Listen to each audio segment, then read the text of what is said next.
किसी के साथ उत्पीड़न होता है मुस्लिम समाज में, हम अपने भाइयों को गले लगाने के लिए तैयार है और पूरा साथ देने के लिए तैयार है।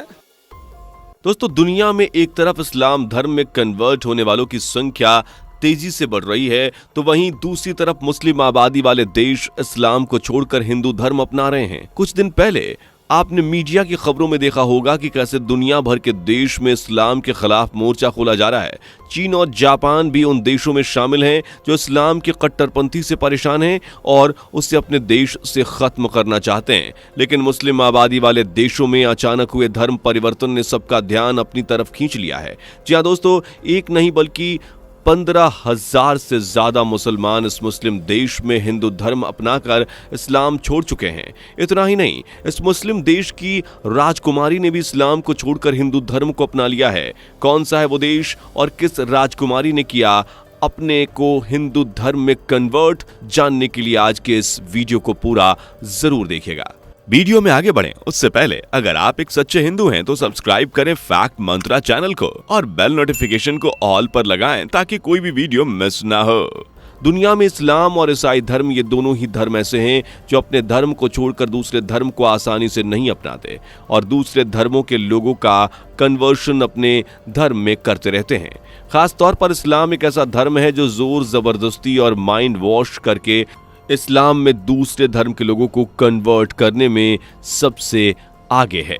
आपको बता दें कि बड़े बड़े इस्लामिक स्कॉलर्स अपने भाषणों में इस्लाम धर्म को दुनिया का सबसे बड़ा धर्म बताते हैं और लोगों को उनके ही धर्म के खिलाफ भड़काते हैं। यही वजह है कि इस्लाम दुनिया में तेजी से बढ़ता हुआ धर्म है, लेकिन कई देश अब इस्लाम की नीतियों का दमन करने लगे हैं और मुस्लिमों को अपने देश में जिहाद फैलाने से रोक रहे हैं।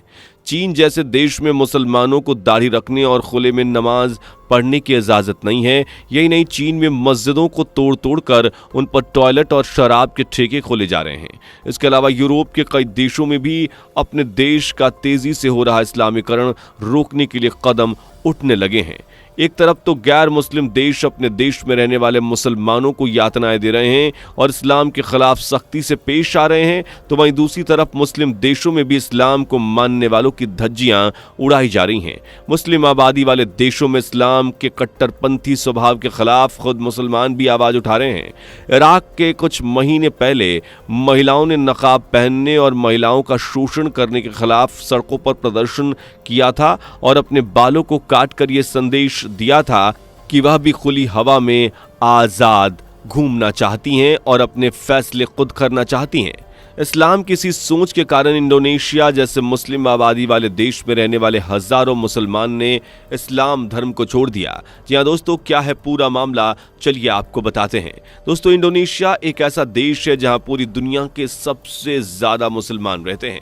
इंडोनेशिया में रहने वाले मुसलमानों की संख्या की बात करें तो यहां 87 से 88% संख्या मुसलमानों की ही है। इसके अलावा सिर्फ 2% हिंदू ही इस देश में रहते हैं, लेकिन बावजूद इसके इस देश में हिंदू धर्म का प्रभाव काफी ज्यादा है। यहाँ रहने वाले लोग हिंदू धर्म में बहुत आस्था रखते हैं और अपनी संस्कृति को साथ लेकर चलते हैं। दोस्तों, आपको बता दें कि साल 2021 में इंडोनेशिया की राजकुमारी सुकुमावती ने इस्लाम धर्म को छोड़कर हिंदू धर्म अपना लिया था। देश की राजकुमारी ने जब अपना धर्म बदला तो इस बात की चर्चा पूरे देश में होने लगी और उनके समर्थक भी इस्लाम धर्म को छोड़कर हिंदू धर्म अपनाने लगे। आपको बता दें कि इसका असर ये हुआ कि इंडोनेशिया में हजारों की संख्या में लोग इस्लाम को छोड़कर हिंदू धर्म को अपनाने लगे। इंडोनेशिया में हिंदुओं की संख्या 2% से भी कम है। इंडोनेशिया के हजारों द्वीपों में से बाली इकलौता द्वीप है जहां हिंदू ज्यादा संख्या में रहते हैं, लेकिन फिर भी इंडोनेशिया के बाकी हिस्सों में भी हिंदू धर्म को अपनाने के लिए जो होड़ लगी है वह अद्भुत है। एक इस्लामी देश हिंदू धर्म की संस्कृति को मानता है और उसे अपना रहा है। इंडोनेशिया में हिंदू धर्म को मानने वाले लोगों का मानना है कि इंडोनेशिया के मुसलमानों के पूर्वज सनातन हिंदू धर्म से ही ताल्लुक रखते हैं। यही वजह है कि इंडोनेशिया में तेजी से हिंदू धर्म बढ़ रहा है। 70 के दशक में सबसे पहले सुलावेसी द्वीप के तोरजा लोगों ने इस्लाम छोड़कर हिंदू धर्म को अपनाया था।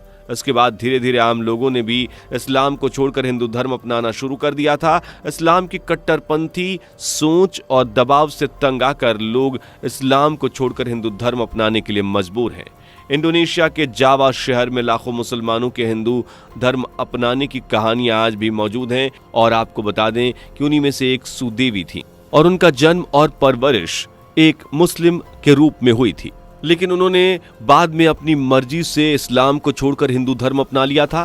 फेमस लेखक रवि कुमार की किताब इंडोनेशियाई में हिंदू पुनरुत्थान में भी इंडोनेशिया में 10 लाख से ज्यादा मुस्लिमों के इस्लाम छोड़ने और हिंदू धर्म में लौटने की कहानी बताई गई है। इस किताब में उन्होंने साल 1999 की एक रिपोर्ट का हवाला देते हुए कहा है कि सन 1999 की एक रिपोर्ट में national Indonesian bureau of statistics ने यह माना था कि बीते 2 दशकों में लगभग 1 लाख जावा निवासी आधिकारिक तौर पर इस्लाम से हिंदू धर्म में वापस लौट गए हैं।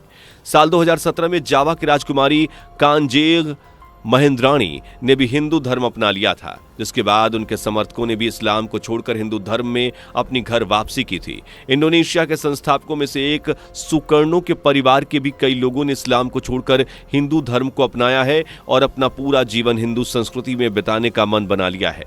राजकुमारी सुकमावती का इंडोनेशिया में काफी अच्छा नाम और चर्चा है और उनके इस्लाम छोड़ने के बाद ये बात पूरे देश में बहस का मुद्दा भी बनी थी, मगर सुकमावती के समर्थकों ने अपनी राजकुमारी का साथ देते हुए इस्लाम को छोड़कर हिंदू धर्म अपनाने का फैसला कर लिया था। इंडोनेशिया जो एक मुस्लिम बहुल आबादी वाला देश है, वहां इस तरह से इस्लाम को छोड़कर मुसलमानों का हिंदू हो जाना एक सवाल खड़ा करता है कि आखिर क्यों एक धर्म अपने ही देश में इतना कमजोर पड़ रहा है और क्या उस देश में हिंदू धर्म को अपनाया जा रहा है। जब राजकुमारी सुकमावती ने इस्लाम छोड़कर हिंदू धर्म को अपनाया था तो भारतीय मीडिया में सबदा पालन की एक भविष्यवाणी को बहुत याद किया गया। कहा जाता है कि साल 1478 में मजापहित साम्राज्य के आखिरी शासक ब्रविजय पंचम जब इस्लाम कबूल कर चुके थे, तब सबदा पालन ने राजा को श्राप देते हुए कहा था कि 500 वर्ष बाद प्रकृति आपदाओं के दौर में वह पुनः लौटेंगे और हिंदू धर्म को पुनर्स्थापित करेंगे। उनकी ये भविष्यवाणी सही साबित हुई और साल 2004 में हिंद महासागर में आई भयंकर सुनामी ने इंडोनेशिया पर बहुत बुरा प्रभाव डाला। इस आपदा में 2 लाख से ज्यादा इंडोनेशियाई लोगों को अपनी जान से हाथ धोना पड़ा। इंडोनेशिया पर एक बार फिर से प्रकृति की मार पड़ी थी। साल 2006 में जब एक बार फिर से हिंद महासागर में आए भूकंप की वजह से 5000 से ज्यादा लोगों की जान चली गई थी। उसके बाद फिर जावा में भी भयंकर भूकंप आए और ऐसी कई ही घटनाओं की वजह से इंडोनेशिया में रहने वाले लोग सबदा पालन की भविष्यवाणी को याद करके डर जाते हैं, इसलिए वह अपना धर्म बदलकर वापस हिंदू धर्म को अपनाना चाहते हैं। इंडोनेशिया के मुसलमानों को इस तरह से हिंदू धर्म में कन्वर्ट होना इस तरफ इशारा करता है कि किसी तरह से हिंदू धर्म के भूले भटके लोग एक ना एक दिन सत्य सनातन धर्म को कभी नहीं भूलते और इंडोनेशिया के लोगों को मालूम है कि उनके पूर्वज तुर्क या मुगल नहीं थे, बल्कि वह सत्य सनातनी थे और इसलिए वह वापस अपने घर आ रहे हैं और हिंदू धर्म को अपना रहे हैं। दुनिया भर के ज्यादातर लोगों को यह एहसास हो चुका है कि हिंदू धर्म ही सत्य धर्म है और जो अध्यात्म हिंदू धर्म में है वो किसी दूसरे धर्म में नहीं है। हिंदू धर्म सिर्फ एक पंथ नहीं बल्कि एक विशाल सागर है जिसमें कई विचारों और कई सिद्धांतों का मेल है। हिंदू धर्म में आने वाले हर व्यक्ति को आत्मा की शांति और सुकून मिलता है, इसलिए अब देश विदेश में भी हिंदू धर्म का ही डंका बज रहा है। दोस्तों, आज की ये वीडियो आपको कैसी लगी हमें कमेंट करके जरूर बताइएगा। वीडियो को लाइक और शेयर जरूर कर दीजिएगा ताकि इस तरह की वीडियोस आप लोगों के साथ आपके दोस्त भी देखते रहें और अभी चैनल को सब्सक्राइब नहीं किया तो कर लीजिए। दोस्तों, आपके स्क्रीन पर 2 और वीडियो दिख रही हैं, जिसे देखने के लिए आप स्क्रीन पर क्लिक करें।